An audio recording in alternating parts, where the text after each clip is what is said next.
Gabriella loves gaming. She spends a great deal of her time conquering lands, leading armies, creating new weapons, and building up treasures in her favourite networked massive open online game, or Moog. On a recent gaming quest, she had to determine how to march her armies faster, but didn't have the approximate 6 hours in real time to strategise how her troops could arrive at the next kingdom. So she called on her team Alliance to help her out with some expertise. Luckily, Gabriella has previously helped others, and there is a high level of reciprocity or give and take within her online community or fellow gamers. Manuel has a mid-level management position. He relies on his strong network of industry contacts to keep him up to date with the latest ideas and information about trade relationships within the steel industry. He has been on LinkedIn for several years and is continually adding and refining his list of industry contacts relevant to his professional role. In this capacity, Manuel is using LinkedIn as a social network site to find people of a similar caliber, to glean information and look for opportunities. His online network is strong with similar interests, but is not so inclined to reciprocate beneficial activities. These two examples are often collapsed into the same online community category. In actual fact, they are quite different, both through their characteristics and in how they operate. In this video, we will identify the features that distinguish online communities from network communities and try to identify the nuances of the way social media users operate in these two communication spaces. Let's start with defining what an online community is. Historically, online communities began as early versions of ad hoc online communication, then evolved to become sophisticated networks modelled on offline communities. Computer-mediated communication, or CMC technology, for example the early internet chat rooms, made it possible for the first online communities to emerge.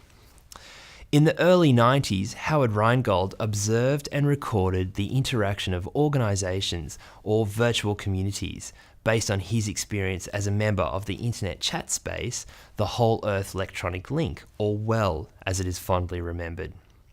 Central to Rheingold's definition of online community is the sense of belonging with other participants who share a similar interest or a personal relationship in cyberspace. Other scholars, such as Barry Wellman, identify online communities as computer-supported social networks, a mechanism between people as well as machines to link globally with kindred souls for companionship, information, and social support from their homes. Wellman attempted to understand what online communities would look like and how they would operate given their limited social presence and geographical proximity.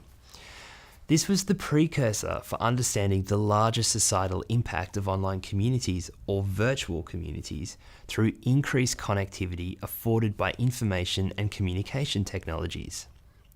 As communities extend beyond their localized versions, where individuals are born into their networks, people begin to choose their members. Here we see the emergence of what Wellman and Bernie Hogan note as personal community networks, fragmented multiple social networks connected only by the person or the household at the centre. Simply put, this describes a mode of network connection between smaller clusters of individuals rather than the larger cluster. This provides, as they describe, diversity, choice, manoeuvrability at the probable cost of cohesion and long-term trust. Personal community networks give rise to the individual as the primary unit of connectivity, which provides the basis for the social structure described by Wellman as networked individualism. The loss of cohesion and trust within the community setting is counterbalanced by increased personal autonomy and agility, strengthening the value of member connections due to additional knowledge resources. There are, however, arguments to support the collective benefits of individuals connecting en masse across ICT networks. When defining online communities, Bonifaci, Green, and McMahon incorporate Papadakis' offline community features of commonality, reciprocity, identity, and collective action. They suggest online community evolves into more of a collective connection of individual interests or circumstances. So in terms of an online community, There are connective and personal traits that suggest users are coming together to benefit each other as they strive to achieve a similar goal. This is somewhat different to a network. Building on the social relations of online communities, we might think about networks as actors connected through nodes and lines, typically represented as network graphs. However, the concept of the network emerged through the explicit work of Lewin and Marino, who applied space to those social relations. Through sociometry, described as the social fabric or social web that can explain the interaction, motivations, and actions of individuals, we can begin to understand group dynamics. In talking about agency, that is, how an individual interacts with the social structure of a network, Bruno Latour provides us with 3 ways to think about this.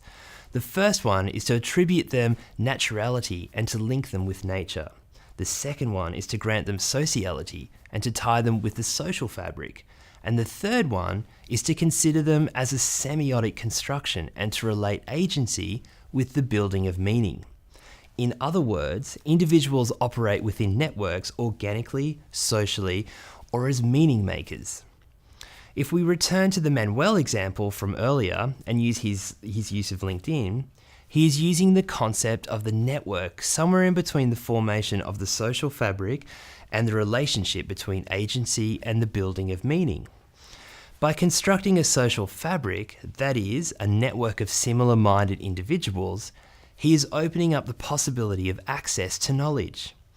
It is the agency of those users that determine how that knowledge is transferred, accepted, and ultimately shared with others within the network. So to summarize, it could be argued that the online community is the heart of communication and the social fabric of social media platforms. Defining our relationship in a way that describes shared commonalities and goals, reciprocity, respect, and civility amongst its users is the basis of an online community. However, online communities do not represent every gathering of individuals on the internet, particularly those using social media. Networks exist, and they too have social fabric at their core. This is essentially how users find each other and connect, through commonalities. But unlike the reciprocity and civility that is common amongst online communities, networks are designed and operate around the concept of user agency. How we construct our networks entirely depends on the authority of those with knowledge and demonstrated agency within those groups. Beyond the superficial difference of navigating forums versus profile pages, the interactions are somewhat different between the network and the community. Network favours agency, while community favours reciprocity. You might like to think about this as you design a social media campaign. Are you designing for increased affect from the input of the users, or are you designing to facilitate user connections?